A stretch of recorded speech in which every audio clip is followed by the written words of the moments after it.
Come on, guys, we'll get started.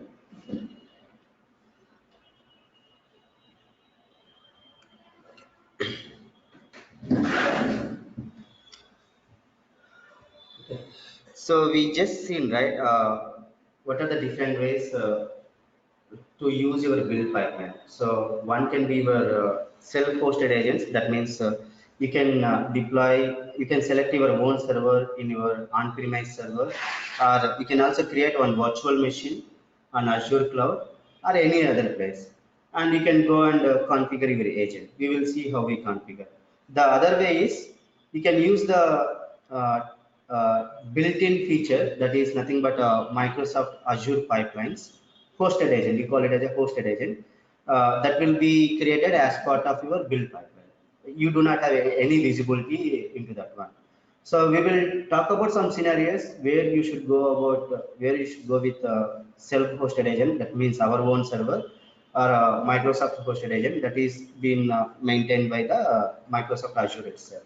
Okay, there are we already talked about some performance etc.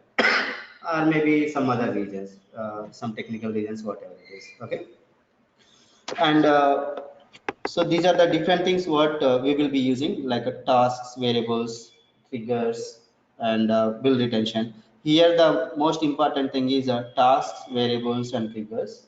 Okay, this task. This is a place where you are automating your manual tasks. So each and every activity, what you do in a manual way, is a task in your build automation. Here, from now onwards, we will call it as a build pipeline because this is a Azure terminology. So I don't call it as a CL, I call it as a build pipeline. Okay, and on the build pipeline, when I enable the trigger continuous integration, then I will call it as a continuous integration. That means mostly you check in some code, the developer check in some code, the build will start. Or you can schedule every night at 12 o'clock, you want to start the build automatically. So that is also called a trigger. So you have various triggers like that. So if I want every commit, I can go ahead and go to the triggers option and enable it. So we will see in action while we are going.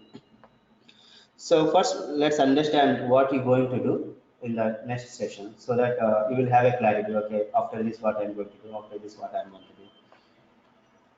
So the next one is that's about build pipeline. But what exactly you will be doing in build pipeline? Okay. So the very first thing is you need to have the code repository. Without that, you cannot do anything. So we are using Azure repos. We connect our build pipeline to the Azure repos. We have the database project and repository. We will connect to that one. If you are having some other thing, we can do that one as well. While I'm creating the build pipeline, we can see all those options. Okay.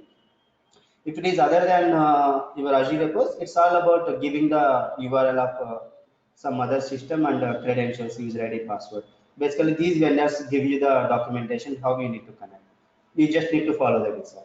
Okay, and there won't be any software installation required to connect to any other system. We will show them.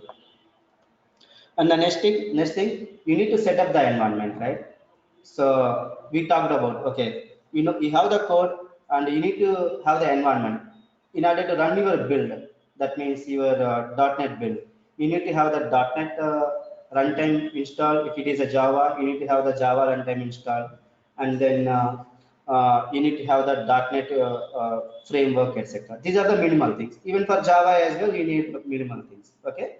Basically, this environment setup is already done for you. Okay, for the deployment purpose. For the build purpose also, if you are using your own server, you have to go and set up that server as well with all these prerequisites. If you don't set up prerequisites, obviously it will give you warnings or errors and you will go and install it. So that is the setup environment. And dependency management. Okay, this is mostly related to the developers because you don't do any code changes. Right? Dependency management means they might be using some third-party libraries or utilities, etc. So there are a number of ways for them to use those things in their environment. Okay, and if they are using any public sources, etc. Sometimes what happens from your build pipeline, it may not have access to that the external APIs or something. If you get into such kind of issues, we need to look into the logs, and if it is a problem from your end, you will resolve it. Otherwise, you will provide the logs to the your if it is a physical environment, you will give that error to your network administrator saying that I'm not able to access it. If there is some code related issue, the developers will look into the logs and see it actually. So basically here dependency management is related to NuGet. So NuGet, basically it contains all the libraries. Let us say in my organization, I created one reusable component. Instead of putting that reusable component in some file share and giving access to multiple people, what I do, I'll keep that reusable component in my NuGet repository so that it's in central location, everybody will use it. This is a best practice in terms of development. It's not related to the DevOps. So and then build your project. If you are having multiple projects in a solution, you will build it actually. So basically, you are building. That means you have thousands of lines of code or hundreds of code files. When you build it here internally, to use MS Build. If you're using tools like Jenkins or something, right? Jenkins or Bamboo, since those are open source, you have to explicitly mention use MS Build. Okay, use Maven. But since you are using a tool here, it's not open source, right? It is a paid version. The whole intention is to make it easier for you. Okay. The moment you select some template for your .NET or Java, it will get you all those prerequisites. Okay. We will show you because you need to know actually. You never know. Probably in the future you may work on Jenkins. You never know. If you know the concepts and the steps, then applying these things is just a matter of learning the tool, and the concepts are similar. And then what's the next one? Unit test cases. You need to execute your unit test cases. For that, the developer should have already written those unit test cases. We will see how we will run that unit test case.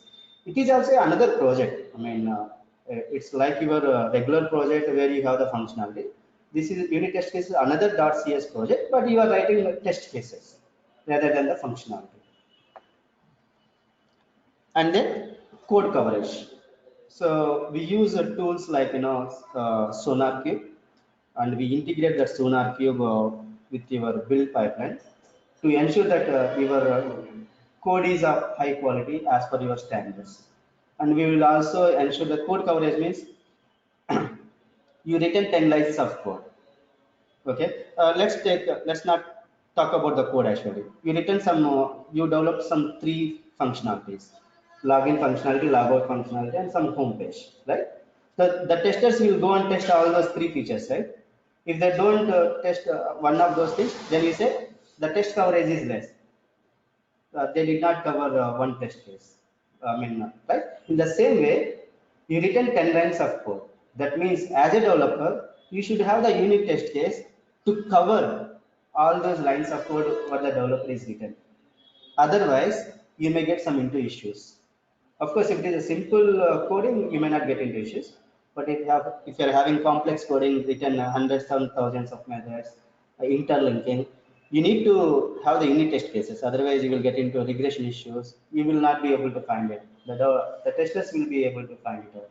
And sometimes it may be difficult for them as well. So unit test cases plays a major role here. And the code coverage is which ensures that whatever the number of lines code the developer written are having respect to unit test cases. So for that we use the SonarQube and code quality gate. Let us say I want to put some thresholds basically. Okay, this guy written some number of lines of code, but this is not as per the standards, coding standards defined by Microsoft, because every vendor will have their own standards. So if it is not as per the standards, coding standards given by Microsoft, I probably fail that way. I say this is not correct. Of course, your application work, but it will be having some issues in future. It might be susceptible to your hacking, or it may be having some performance issues, memory issues, whatnot. It can be anything. We can't say anything. And in the code quality gate, another thing is, let us say, I will say code quality gate threshold should be 80%. What does it mean is, if I written 100 lines of code, at least for 80 lines of code, I should have the unit test cases. If it doesn't have, then your build will fail. Of course, we need to configure it. We need to do all those configuration settings. That we do it again. This code coverage, code quality, etc. using Sonar. And finally, we done all these checks. We done it. Now you will package it. So you will get some DLL, CXCs, and everything. We will package it. So to do all these things, there are two different ways in Azure pipelines. One is using your classic editor, which is a wizard based. Another one is some people like to do it from the script file. It's a JSON. Basically, it is a YAML actually. We don't use the YAML here. If you are interested in learning YAML, basically learning YAML is different because the YAML will be used for your Kubernetes, for your Dockers, for your pipelines, not only for this one also. Yeah, it will be used everywhere. This is very famous. It's simple JSON script actually. You need to have an in-depth knowledge. First, you need to learn it. Many people, what they do, if they want to create some pipeline, right, they simply go to the Google and copy paste it. It will work. But what if you have to do the customization? And again, we need to go with the trend actually. See, this is all about the productivity, right? So the moment you start using ML, right, if you don't have the in-depth experience, your productivity will be very less. By the time the developers finish their development, you don't even finish your pipeline. Okay. So my even in my companies or in my previous companies, we go with the classic. There are hardly 5-10% people who use ML, and even in online also you see people use ML, but you don't know whether that they are using it for the production purposes or not, right? Okay, but certainly if you are using Kubernetes, you will use ML. Okay, but not for this. Okay, but if you still want to learn, right, there are two ways: reverse engineering, right? You create your pipeline. Basically, in the back end, your pipeline is automatically creating your YAML actually. So what you do for your uh, easy learning purpose, right? You create a task or you create a build pipeline and you go and check the respective lines written by your and those YAML files created by your build pipeline is ready to use. I mean, you don't need to make any changes. So what you can do, you can go ahead and create another new project. Whatever is generated here, you can simply copy paste and go ahead. Okay. But again, see, you have 10 DevOps engineers in your team. Let us say I'm a DevOps architect.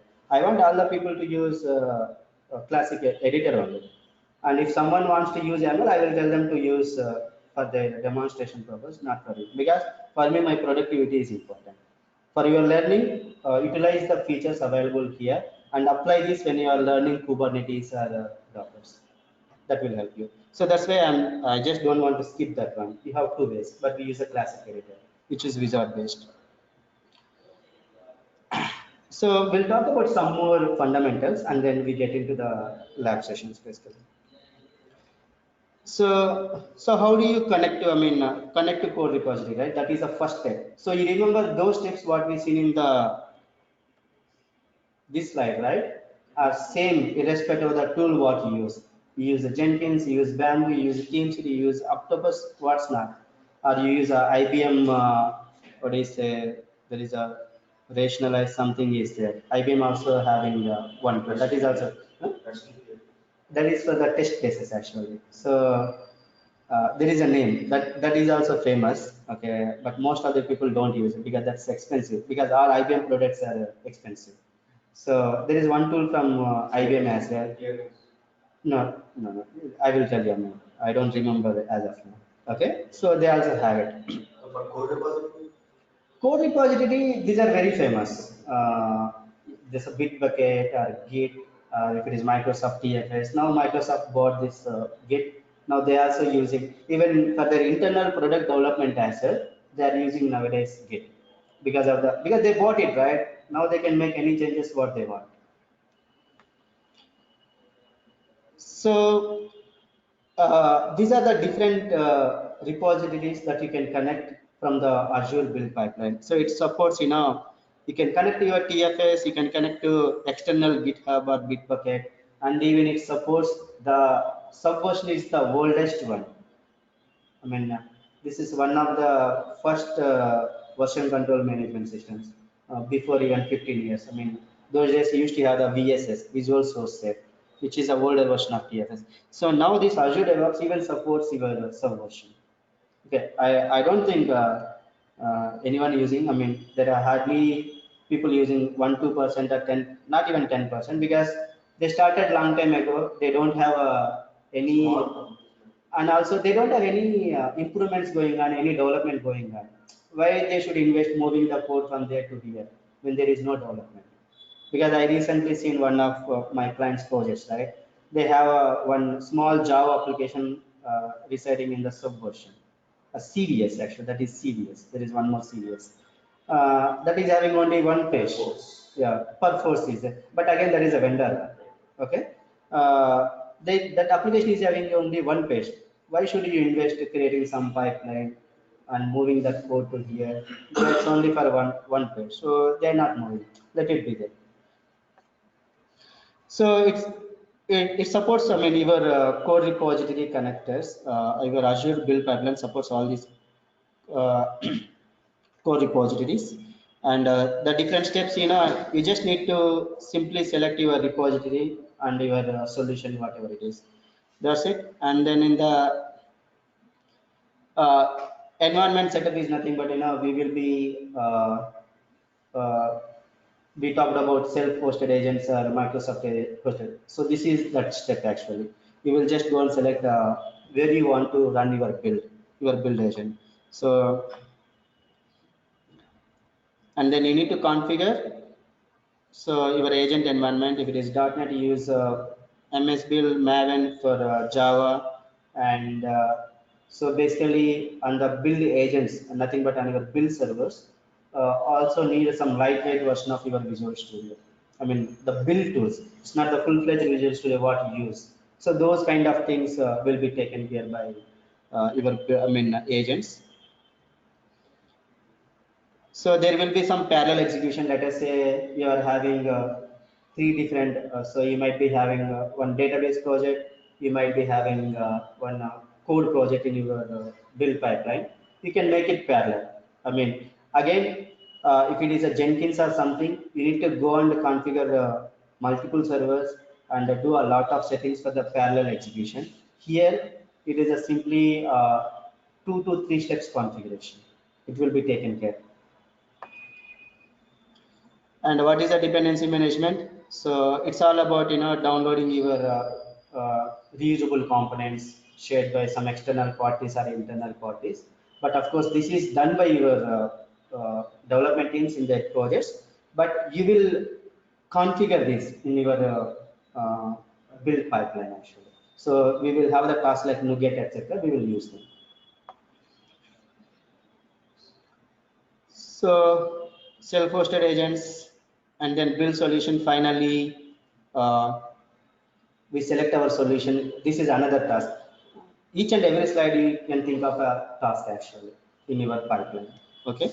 So we will select the solution and then we configure the, MS build, etc. But the beauty here is when you have the either you can go ahead with a empty job, means where you do not have anything, you have to do everything. Okay. And you should be having expert experience. But you have the templates readily available. What these templates? Let us say I want to build some ASP.NET application. I have a ASP.NET application template. I can select. So what it contains, all the steps that are common for any type of MVC application will be there. Rest you have to do your thing as per your developer requirement actually. Okay, but this is a kickstart, right? You will save more than 1-2 hours in that one actually. End of the day, when you take even empty project, you will end up having those tasks in the build pipeline.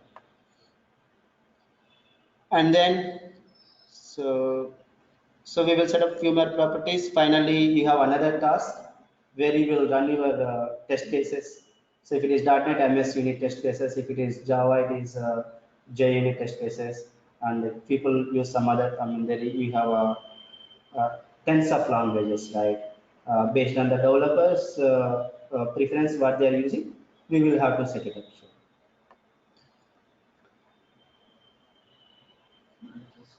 So there are some test criteria, you can fail the build, etc. Or you can say whatever is being executed already, don't execute them. Such kind of configurations you can put. It's all about to make your build faster. Okay, so there are some configurations you can do it. So at the end of the day, right, everybody needs a reporting, right? Okay, so if you're using open source tools, you have to configure your reporting stuff as well, how to email and what to be taken for the reporting purpose here. So since this is a PaaS platform, Azure DevOps, not only this one, if you use any PaaS platforms like Azure DevOps, right, they will have all these features. One such famous is a GitLab. You might have heard, it's not a Git actually. GitLab is a company who created a PaaS service like Azure DevOps, and that is based on the Git actually, their version control system Git. And the way you have the pipelines here, in the similar way they have some different naming convention. So that is another PaaS service for DevOps. This is another PaaS service for the DevOps.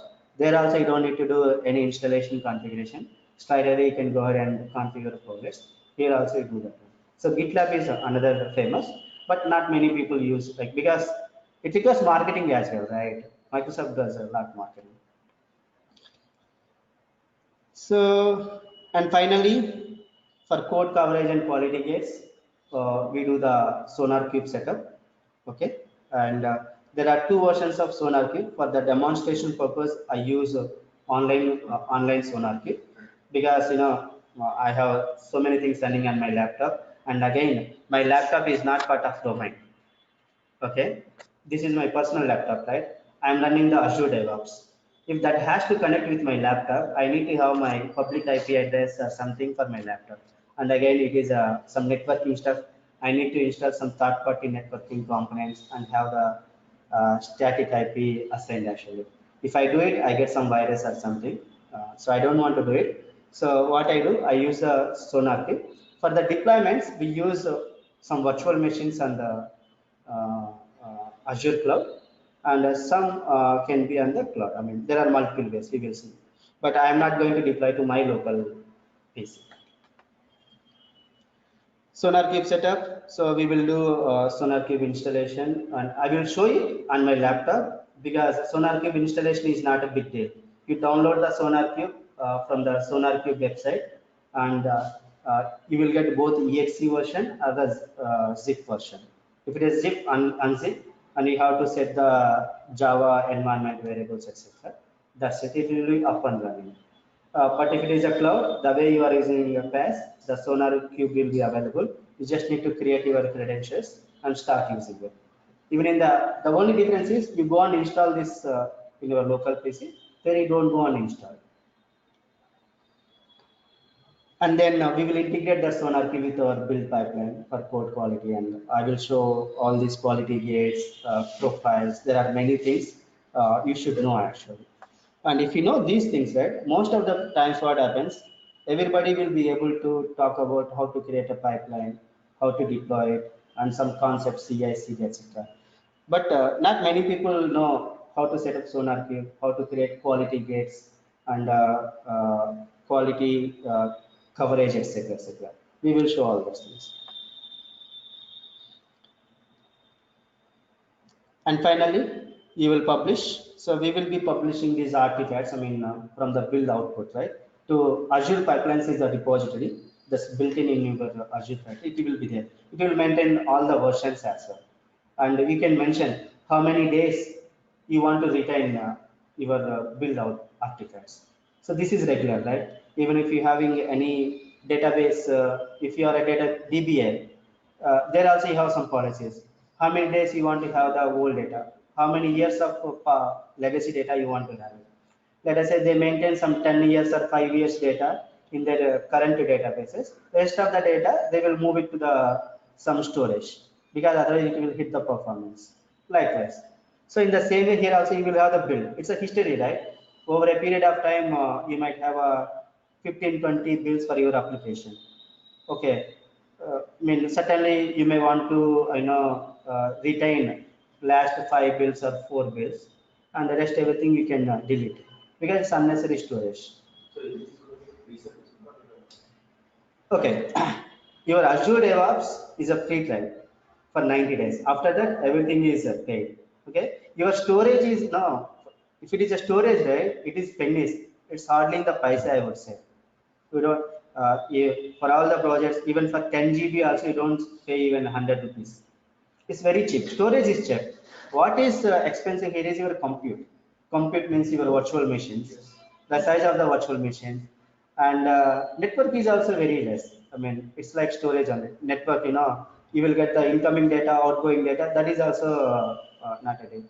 The most expensive thing, your compute power. So that's where they earn money. Storage, networking, all these things are done. That's why they give the Azure DevOps free of cost, because for 90 days, right? It's just a application, right? And it is not consuming much of your storage or compute.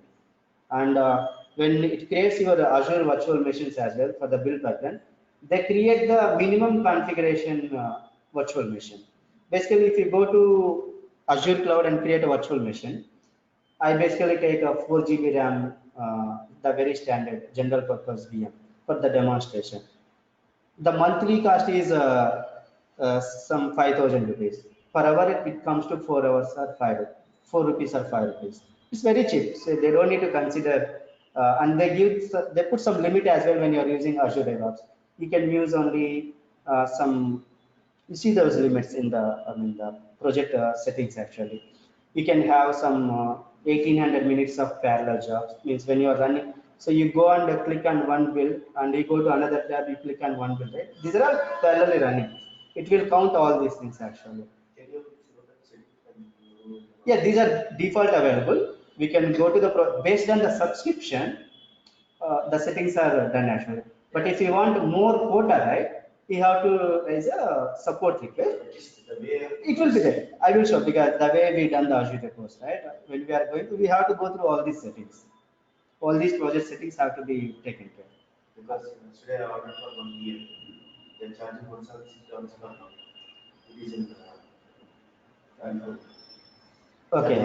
And Azure Cloud. Initial setup, they're charging some 300 this is a project purpose.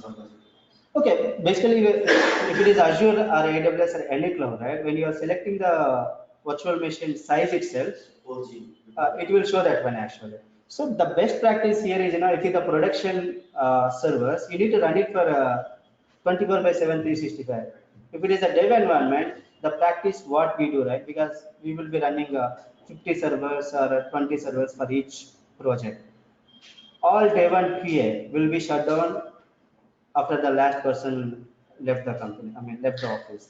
Or we will say, okay, most of the developers leave at 6 o'clock, let's shut down the servers by 7 o'clock.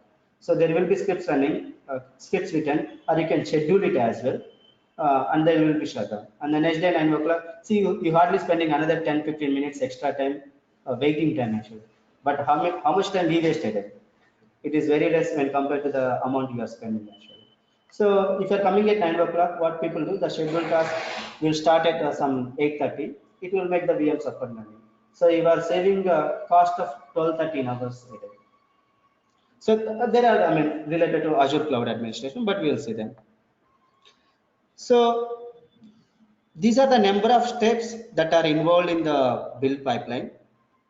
Okay. I will not get into the Sonar Cube now. Azure Artifacts is Microsoft Core. Yes.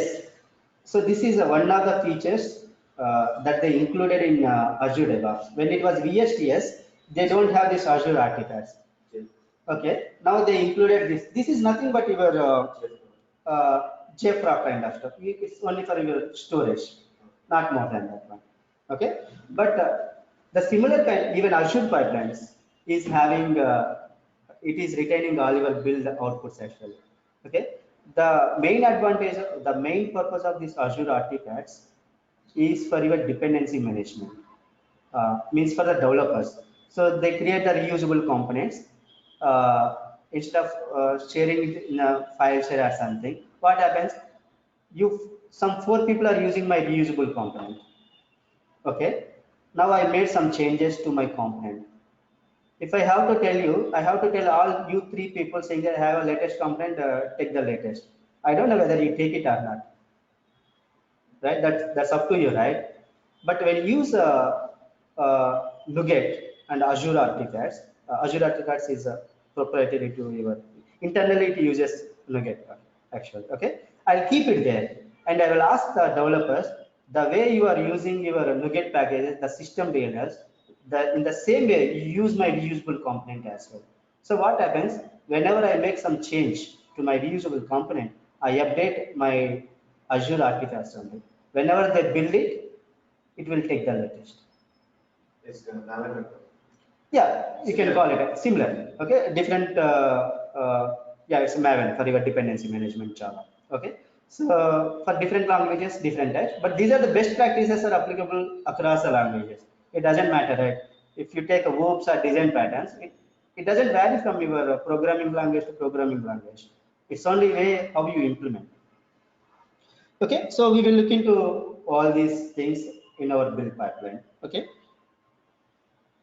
So let's not get into more things. Now you know what are all the tasks that you are going to implement as part of your pipeline. Let's get into some actionable things. So before getting into, I have this habit of doing it from a manual way and then going to the automation. So let's go to Visual Studio. Hi, Yes. so this is Manoj. Yeah, Manoj. Actually, this NuGet, is it artifact repository? Is it for storing artifacts and for storing reusable components also? Yes, so there are two purposes for your Azure Artifacts, which was not part of your VSTS. Okay, they included as part of your Azure DevOps. One, you keep your reusable components. Let us say your if it is a .NET is all your DLLs, right? You keep it there in the form of NuGet packages, and the developers from their project can refer to your reusable component the way they refer from the NuGet. I will show it here quickly. That will be easier as well. Okay, let me go ahead and I will not show how to create the artifacts now, but I will show you how it works. Okay, let's go and create a new project, and I'll go ahead and select ASP.NET web application MVC. I will say MVC.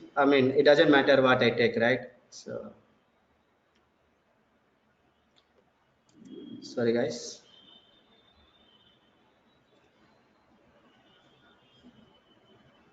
It's just a creation. I'll just keep it in the default directory where I kept my web application 6. And then what I'm going to do, so I don't want any configuration HTTPS. I'll set the MVC template, and I also want the templated version of my unit test cases. Okay, just create. Okay, as part of build pipeline, in a manual, what you do, you create a project and you write your code and then you build it. And after that, you see all your artifacts. If it is a Java, you will get Java files. If it is .NET, you will get DLLs or EXEs based on the project type what you select actually. Okay. So let me go ahead and show it to you because there are some other people who don't have the programming experience. So let's go to Solution Explorer. So where it is created, let me go, and I created two projects as part of my solution. One is my ASP.NET MVC, and then another one is test project, unit test cases. It gives some basic unit test cases. And then as I told you, all you need to worry about your package config and web config things, not any code as a DevOps engineer. Okay, let's go for the benefit of non-techies. Let's go and open the folder in the physical location. So these are the things, right? This is a web application 7 we just created, and these are all the files and folders what is in your Visual Studio IDE, and then there is a folder called bin. Right now, what you see is some system DLLs that were part of the references, right? You have these things. There are many DLLs here, but not all of them are available in your physical folder, because when you build it, it automatically take it from the NuGet repository. Basically, your Visual Studio is configured for the NuGet. Okay. If you want to see it how it is, you go to the tools. This is the easiest way. Okay, and go to your options, and you have the environment here. Let's go to your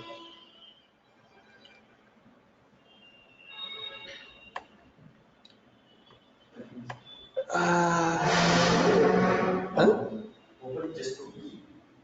No, close this. Open. No, we can open from here as well. You can right click and then NuGet Manager, manage NuGet packages. This is another way. Okay, I'm just trying to show you. Okay, because when I'm using Azure Artifacts, right? Okay, now this is NuGet is configured automatically by the Visual Studio. So all my DLLs or reference DLLs is coming from here. But when I create my own Azure artifact, I need to give that URL as well. That will be there in your tools, and then here, right, you have the package source here, right? Right now it is showing nuget.rg something, some other thing. Visual Studio built-in packages that comes as part of your Visual Studio installation. And if you want to do any other thing, just click on configuration. So you can go from the options or you can go from here, and then you can go and add your Azure artifacts. So when I work with Azure artifacts, this is how I will come and configure. Okay. So all my reusable components will be displayed here, whatever is available in my Azure artifacts. Hope that will clarify your question, but we will talk more in detail when we work with the Azure artifacts. Okay, now in the bin folder, right, it was empty, right? And what is our project name? Web application 7. Okay, and you don't see our web application 7 DLL here, right? So because I haven't built my application, so when I build it, so you can go on many places. You can go and build the solution. You can click F6 or something. See, you can carefully observe this output window. Whatever is happening here, we will be configuring in the build pipeline, because these are the activities that happens in the background. Okay, the build is succeeded.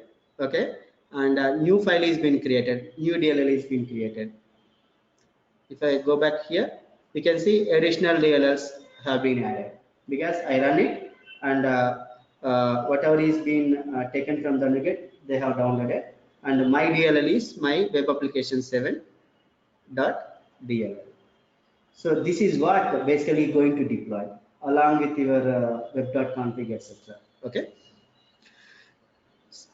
So internally it is using MS build. That is the beauty of your builds, right? I mean your IDEs. You don't need to configure. It is .NET, it takes MS build. If it is Java, it takes Maven, etc. So I'm not going to the step of CD. Let's not get into that one. Now let's get into our pipelines. So all you need to remember, Radhira, take care of something. Think about packages.config, think about web.config, and other DLLs. Okay, that's all you need to care about. So did I close my dev.azure.com? Let's go dev.azure.com.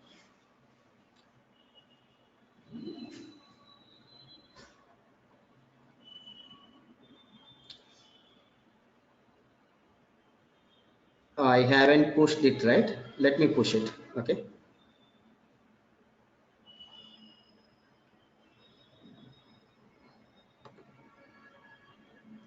So let me add it to the source control. Regest is I have few things running background, so I can easily click on this, add to source control, git.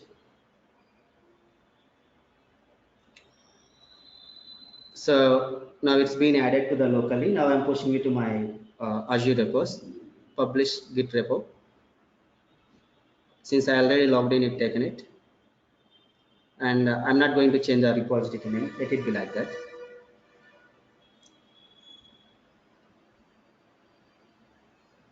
But when you are working the production environments, your engagements, go with the naming convention. Naming convention is very important. Okay, now my code is available on my Azure DevOps path. That is web application 7. Let me scroll down. It's not. Sorry, probably I pushed it to my other organization. So you have this the same mistake we done last time. So I pushed it here because you see, right? The organization name here is Silica ITSS. I need to change it. I did not do it. Okay. Let's not worry about. Let's create one more. Last time also we done the same mistake without changing that organization.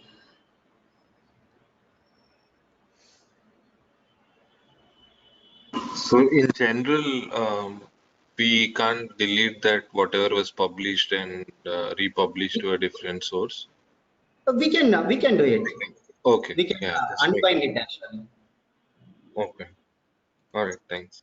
So whatever you push it to your whatever you are working with your pipelines or releases, right? Everything is, these are not immutable. You can delete them, you can update them. This is regular, the way you work with your, when you work with the TFS, you change the bindings, you remove the bindings, and then it will be out of your, out of your source control system like that. So we can do the same thing. Since we are working with the pipelines, I just don't want to spend another 10-15 minutes there. But somehow in future, I mean, we can do it. That's not a problem. It's hardly 5-10 minutes stuff. Okay. Thank you. So no problem. Let's go to Team Explorer. Okay, let me go here. Now I just change the name as well. Solution. Okay, it is, let me push it to my local currently. Let me commit, add to source control. Done. This is locally available now. Now let's go ahead and publish to my repo. Say sync. These are multiple ways you can do. Wherever you are, you will get the same option. Now let's go and select publish git repo. Now I'm not going to publish it immediately. Let me change the organization name. So I did not select this organization. Now let me change it to my other organization.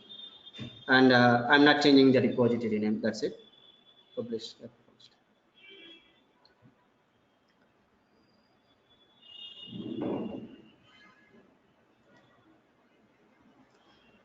Done. It's been published.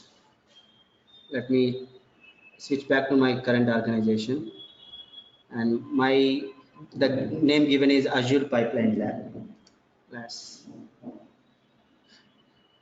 it. I'm not going to add any work items now because now the lab is the pipeline, right?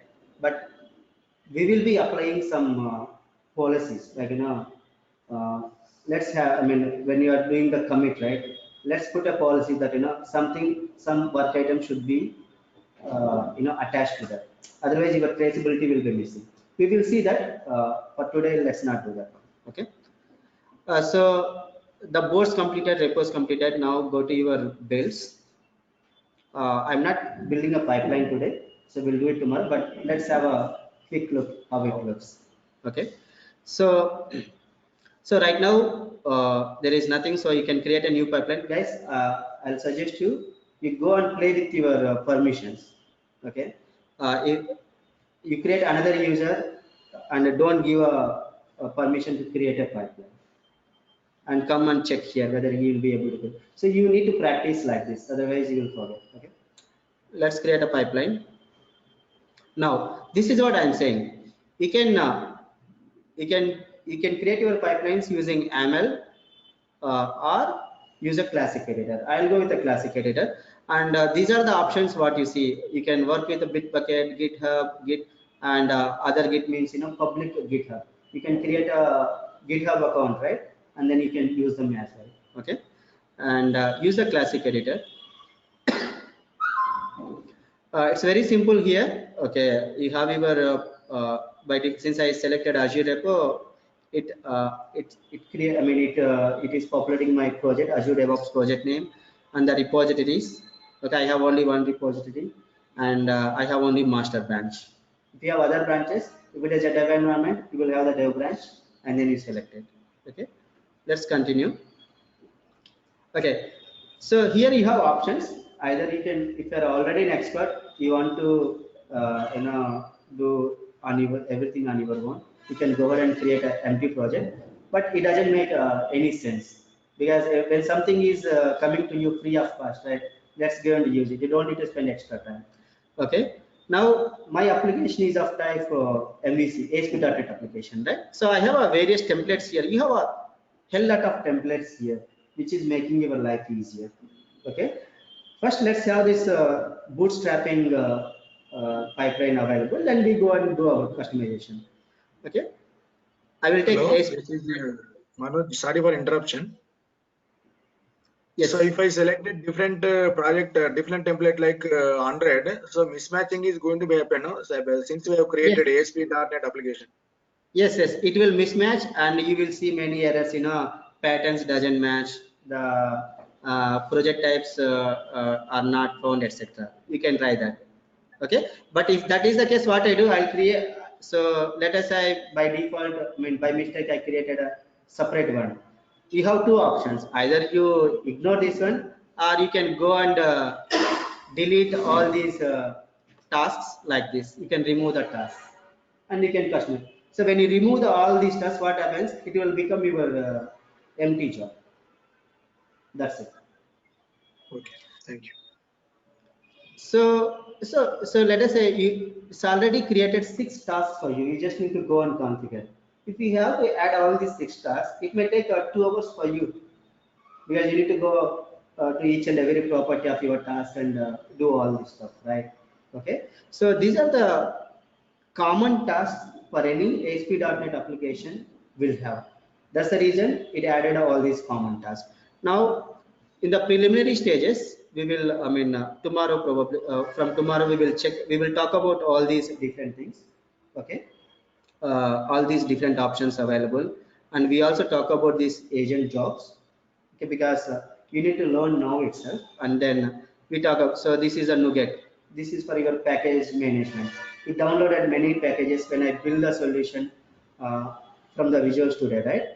So when you check in that code, right, you will not have all that code in the bin code, whatever is there in the bin, right? You will not check in that bin into your repository, because that's not a good practice. Because whatever is automatically generated on my laptop is having my laptop profile, means my details. But your project should not be having my details or your details or someone. It should be having the server details. So the best practice is whatever is being automatically generated on your development environment, means on your laptops, should not be checked in into your source control.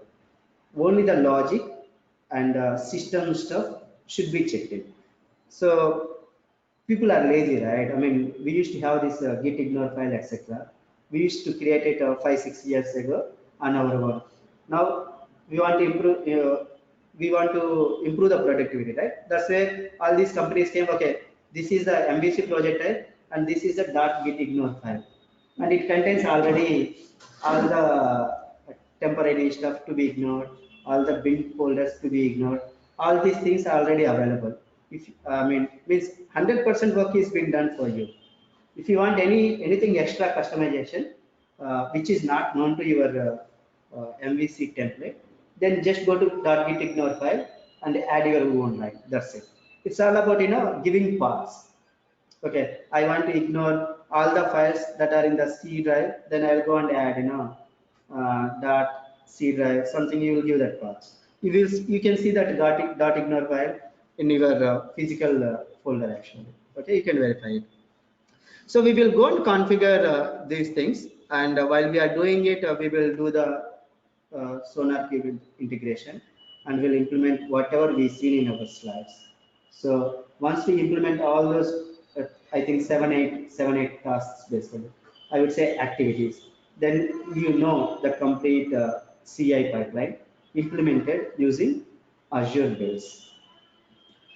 Guys, that's it for today. We'll start freshly tomorrow, the pipeline creation, and we do the it takes 2-3 sessions more. Sometimes it may take 5, 6, 7 sessions as well. Because sometimes when I connect to virtual machines, it may give me lag of 4 or 5 minutes or whatever it is, some network delays, or based on the questions what I get from the people as well. But not more than 7-8 sessions for this one. Okay, and sonar tube it takes another 2-3 sessions. Okay. Guys, that's it for today. If you have any doubts, we'll come to know. You will be learning all these things, variables, triggers, options, whatever you see on the portal, you will be implementing all these things. Purna, Hello, Purna. This is Rakesh here. Manoj. Yeah, Manoj. Hello. Yeah, Yes. apart from this ASP.NET application, we have created a test project also, no? So will it contain unit test or any other test also? Only unit test? So these test processes are unit test projects. Okay. So earlier, I mean, Visual Studio is having these built-in capabilities. It will create some built-in tests basically. Okay. Either I mean for all the code files what you have, it will create some very preliminary test cases to start with. Okay. Uh, from there you can basically, I mean, you don't need to add all these things. It is a template, right? You can go ahead and add your own unit test cases. This is for a demonstration purpose. I mean, whether it is Visual Studio or whether it's Eclipse, it creates hello world kind of projects. From there, people will start to go ahead and do their development. Here internally it will use MS Build. Is it right? Yeah, internally, all .NET projects use MS Build internally. In the same way, in the Eclipse, will it use Maven? Yeah, that uses Maven.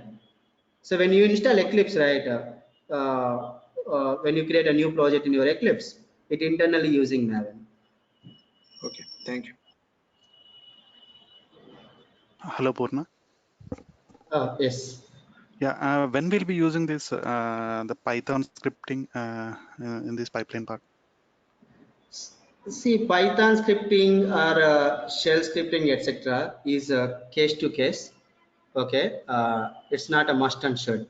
But if it comes to the Microsoft environment, mostly it is a PowerShell script because you will be deploying it to the Azure virtual machines or your Windows virtual machines. Okay, see, Python scripting it can be used to create some database management activities. You can do the ETL packaging, and you can change the environment configuration using Python scripts. Okay, there are a number of ways to do your task actually. One such way is using Python scripting. Other one is PowerShell, and there is a Bash scripting, which is a Unix scripting. So there are different ways to do it, but it varies from team to team. Let us say in some teams they have the Python scripting skill set. They use the Python script. In some teams they do have the PowerShell scripting skill set. They use the PowerShell scripting.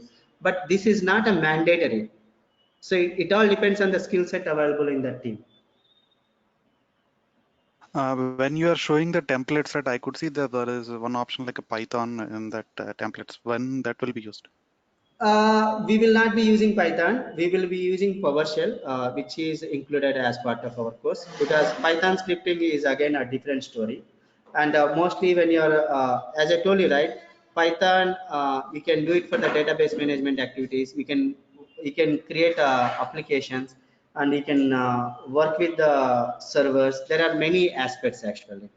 And Python mostly will be used when you are working with the infrastructure DevOps work actually, not for the application DevOps. Yeah. You will Thank you. see hundreds of tasks in the pipeline, but we will be using some of them, and I will advise you to explore other things, because if you want to practice those things, even 1 year is not enough, and you probably will not be using them in your real time as well. It based on your the project what you are working on. Okay, What guys. exactly this template will contain? We will be talking about it, Manoj, in detail tomorrow, because from Okay, tomorrow all these will be lab sessions. okay, Each and okay, okay. every, Thank you. each and every task will be explained there. Okay. Okay, okay, thank you. Yeah. Thank you. Thank you guys. Have a good day. We'll catch up tomorrow. Right.